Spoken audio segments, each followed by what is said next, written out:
तो रउआ सबके समर्थन मने रणविजय सिंह जी खातिर जाई। हाँ पक्का बाकी हमने के जाई, एमे कोनो बात नहीं है। और ई दुख में के खड़ा होई रहे। ये रणविजय जी आई रही। अच्छा नु ये सब हमन के रणविजय सिंह जी खातिर रउआ खड़ा बानी। एकदम बढ़िया हमन के खड़ा हुई। अच्छा नु ए खातिर हमन के पूरा जनता हमन के बसवारो भी पूरी है नु देखनी है नु हमन के तेजे सब देखत नहीं जा। विगत के नजरिया से देखल जाए तो रणविजय बाबू के स्थान होके के चाहिए हमनी गाँव में। एक चलते कि दुबे माने कि एक बार और भी आई रहनी, फिर बाढ़ जैसे खत्म भइल, दूसरा बाढ़ खत्म भइल तो ओकरी आइल बनी, दुबे वहाँ आइल बनी। बाकी उनका बात कोई ना गाँव के पूछे खातिर आई, जबकि हमने के चारों बगल से यहाँ तक तो धोबा बाजार लुकेला, यहाँ से सामने पूरा यहाँ तो जलमग्न है। घोड़ा दे पूरा समाज के सेवा भी करीला। ये हमारे हाई स्कूल पर फुटबॉल भी भइल और भी कहाँ कहाँ प्रतियोगिता कराइला, वहाँ के ठीक बनी हर चीज से नेता लोग हर नेता से ठीक बनी। बाढ़ में हमनी के 2 बार मदद भी कैले बनी, उतना पानी हेल के आके हमनी के चूरा और सामान भी बटले बनी। हम तो वही रही ना, बाकी दूसरा जगह रही बिहान मिला। विधानसभा का चुनाव सर पे आ गया है और अभी हम लोग बड़हारा विधानसभा के अंतर्गत पंचायत के सिंगी ताला में है और लोगों से जानते हैं कि यहाँ पे किसका बोलबाला ज्यादा है। चाचा एवरी चुनाव है, एजू से के सपोर्ट कल जाता है। एजू से निर्दलीय प्रत्याशी बहुत ज्यादा लोग खड़ा बा, तो निर्दलीय के का विचार बाटे। अब जीते वाला आदमी के मतलब के वोट ये लोग के मतलब के विचार बाकी जे भी जीते ओकरा के निकाले के बा। अब एजू सरकार कौना सरकार के एजू विधायक बना, ये तो बीजेपी के बना। हमनी के जो ना रोड सही नहीं, रोड टूटल टाटल मिलल है, इतना इतना गड्ढा बा। बताई तो सिंबल देख के अगर वोट दे तनी तो का फायदा बा कि रोडे सही नहीं है। सब लोग तो बस थोड़ा ये करता जी जे आवता कहता कि हम अब के लिए हई कदम हौ कदम करता केहू कुछ नहीं है। सब लोग के तो भाषणे सुनल जाता रुए, राशन तो केहू नहीं कहते। निर्दलीय से एक रणविजय सिंह खड़ा बनन, उनके कौना नजर से देखत नहीं रुआ। अच्छा कल वहाँ का नहीं आई हो रही ना। हाँ ना राम बाबू सिंह ठीक है बड़ुए यहाँ तो मतलब अब देखल जाई। अच्छा अभी भ्रमण वहाँ के नहीं कैले जो अभी केहू नहीं के आई रही वो कल एक जना आई रहन का ना रहे हो राम बाबू आई रौरा के देखत नहीं बरी। हमनी का देखल जाए जी, देखते बानी रोड के स्थिति। बाढ़ 4 बेर आयल है, स्थानीय विधायक हमने के राघवेंद्र प्रताप जी हैं, लेकिन एक बार ना पूछे ना बाढ़ के राहत। वो आफत विपद में कोई ना देखे आयल भैया। हमनी के आफत विपद में कोई ना देखे आयल। रणविजय सिंह थी शायद एक बार आई रहा ना, वो चूरा उरा थोड़ा बहुत वहाँ के दिले रहनी, तो वहाँ के बाद में ओकरा बात केहू ना। रोड के स्थिति उहे बढ़ गए। अब चुनाव के जो माहौल आयल तो देखते पानी कि हम हई करम हम करम हम हऊ करब, बाकी के का करी ना करी तो समय बताई। जब बाढ़ आई रहे थे वहाँ के आई रहे रणविजय सिंह, वहाँ के आई रहनी कुछ चूरा भी दिले रहनी, कुछ राहत दिले रही वहाँ। और बाकी केहू ना। हमने अगल बगल के बहुत सारा घोड़ा दाई के बीडी सिंह भी बानी, फोन हुआ खाने भी हमने के लिए या खुद हमने के लिए रहनी, बाकी कोई पूछा नहीं भैया। अब का कहल जी तब तो रउआ सबके वहाँ के सपोर्ट करे के चाहे, काहे कि वहाँ के खड़ा बनी रउआ सब खातिर। वहाँ के बाद जरूर जे आई वो विपद में खड़ा है ओकरा प्रति तो खड़ा हो कहीं के पड़े। जे आदमी आई विपद में खड़ा भइल बा ओकर तो मतलब साथ देबही के चाहे। काहे कि जो भाजपा के प्रत्याशी जे भी बाड़ी विधायक वहाँ के कोनो काम कैले नहीं है अभी तक। भाजपा के विधायक जी माने कि काम तो पूर्व में कैले बानी, एक पहले जो हमनी के माने कि पूरा पंचायत वोट देके वहाँ के जितौले रहे। जब फर्स्ट बार वहाँ का आई रहे के साथ पंचायत जोड़ले रही दाना घरी, तो हमनी के रोड के देन हुए खानी के मानी के पिच करावल। एक बाद में आफत विपद में कभी कभी यानी बाकी रबरी बार सबसे बाकी चुनाव का पार पर बा। एक बार पूछे ना, मुखिया लोग धारणा करते रह कि हमारा पंचायत के बाढ़ घोषित करी, हाँ कह दिले बानी हई कह दिले बानी हौ कह दिले बानी, आइल कुछ होना नहीं भी। बस हवा चलता, बस हवा बा खाली हवा में। अब हवा तो अब निकली अब 14-15 दिन के बाद।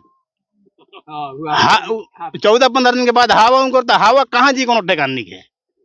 ये बात है भैया। जितना निर्दलीय प्रत्याशी खड़ा बड़न सबसे बढ़िया बेस्ट के बारे हुआ सब खातिर। अभी तो सब लोग से भेंट मुलाकात हमने हो ना, नामो परिचित नहीं है। 1-2 आदमी के जानता है, सूरजभान सिंह जी बानी वहाँ के जानता है, रणविजय सिंह जी आई रहनी तो वहाँ के जानता है, बाकी अभी के बानी के मालूम नहीं है। को प्रत्याशी बड़े निर्दलीय हमने पता बाना यह चाचा रहुआ के देखे चाहता नहीं इस चुनाव में? माने हम केकरा के देखो जैसे भाई लोग बा 10 गो भाई लोग बा ये लोग जैसे जाई वही रास्ता से हमू जाई दूसर क्या करब जेकरा के लोग अपन सोची कि हाँ ये ठीक बाड़े हमने की तो उम्र अब गुजरे लायक हो गई बा अब जैसे समाज कही वो मुताबिक आदमी चली बाबू जैसे जनता चुने लगी हमारा सुविधा मिले हमारा हर प्रकार के सुख मिले तो विधायक चुने ले, लेकिन अगर विधायक जब बाढ़ पीड़ित लोग बाटे ओहिमा भी नहीं खावत तो ओहि पर रहुआ का कहे चाहते हैं? मैंने कहाँ के हुआ है अभी तक ले एक आदमी आई रहन जौन चूड़ा वरा बांट के गोइलन तो खैर ठीक बा अपन बेचारू आई रणविजय सिंह जी। हाँ हाँ वो विपद के आफत विपद के नजरिया से देखल जाए तो रणविजय बाबू के स्थान होके के चाहिए हमनी गाँव में। एक चलते कि दुबे माने कि एक बार और भी आई रहनी फिर बाढ़ जैसे खत्म भइल दूसरा बाढ़ खत्म भइल तो ओकरी आइल बनी दू बेर वहाँ आइल बनी बाकी उनका बात कोई ना है गाँव के पूछे खातिर आई जबकि हमने के चारों बगल से यहाँ तक हम तो धोबा बाजार लुकेला यहाँ से सामने पूरा यहाँ तो जलमग्न है घोड़ा दे गाँव बढ़िया पूरा जलमग्न है चारों बगल से गाँव ऐसा कहने कि निकले खातिर है रोड पर 3 फीट पानी चलत रहे ऊपर रोड के ऊपर 3 फीट पानी चलत रहे जहाँ जौन खराब देखनी यहाँ 3 फीट पानी रोड के ऊपर चलत रहे। रास्ता बंद हो गया अब विधायक जी यहाँ के कान में तेल डाल कर आराम से सुतल रही कान में तेल डाल के पसंद से सुतल रहनी का तो हम घोषित कर दिले मैंने तो हमने की जगह तक पहुँचे के तो चाहिए कुछ ना आई पूछो नहीं कहते कहूँ ना आई और रुपया पैसा आ रहा होती के कहे जाओ बाकी वो आफत विफत में है खानी एक शख्स बानी रणविजय बाबू के यहाँ हमने गाँव आइल बनी वो नजर से अगर देखा जाए तो रणविजय सिंह जी रहुआ सब खातिर खड़ा बानी जरूर खड़ा बानी हमने खातिर खड़ा बानी जरूर तो रहुआ सबके खड़ा होके चाहे जरूर जरूर जरूर खड़ा हमको के चाहिए वो नजरिया से देखल जाए तो वहाँ खाने का स्थान जरूर बा हमनियों के देखे के चाहिए उचित बा। ए पर रहुआ का कहे चाहते नहीं? हमने के तो वहाँ के पूरा समाज के सेवा भी करीला हमारे हाई स्कूल पर फुटबॉल भी भइल और भी कहाँ कहाँ प्रतियोगिता कराइला वहाँ के ठीक बनी हर चीज से नेता लोग हर नेता से ठीक बनी बाढ़ में हमने के 2 बार मदद भी कैले बनी उतना पानी हेल के आके हमने के चूड़ा और सामान भी बटले बनी हम तो रही ना बाकी दूसरा जगह रही बिहान मिलत पता लागल कि वहाँ के आइल बनी वहाँ से हमने के भेंटो भइल बा हमारा हाई स्कूल पर प्रतियोगिता में जैसे सबसे बढ़िया नेता उहे के बानी विधान बढ़ारा खातिर जनता के सेवा करे खातिर कैसे कि हमनी के में तो हर गाँव में भी गई लोग हमने के तना पता नहीं है कि हमनी गाँव बाकी आइल बानी वहाँ के बाढ़ में मदद करे खातिर जौन भी बोल जरा भेटल जितना मान ली कि सब लोग को तना पूरा हुई उतना बड़ा गाँव बता लेकिन कुछ आदमी के राहत सामग्री मिलल ले जाए केहू के कुछ मिले चाहे ना मिले लेकिन अगर अगला आदमी खड़ा हो जाता तो बहुत बड़ी बात बा। हाँ ना वहाँ के तो आदमी भी सही बानी समाज खातिर बहुत हमनी के पेपर में चाहे मोबाइल में देखी ले जाए वहाँ के हर क्षेत्र में काम पढ़ाई से लेके खेल तक ले रोज समाचार आवेला वहाँ के तो हमनी के देखी ले जाए लड़की के भी लड़का के भी आगे बढ़ावे खातिर बहुत काम कैले बानी वहाँ के वैसा नेता होके के चाहिए हमनी के तो मदद करे के चाहिए वहाँ के तब वहाँ के आई में एक बार एक बाद फिर जानते मैंने माहौल बदल 1-2 दिन में वही के बाद बुझाई अभी मैंने प्रचार खातिर वहाँ के आयल नहीं कि रौरा गाँव में जब से इलेक्शन में खड़ा बन तब से अभी नहीं लगे से आई में बाकी अभी तो एगो नेता खाली का आयल बनी हुए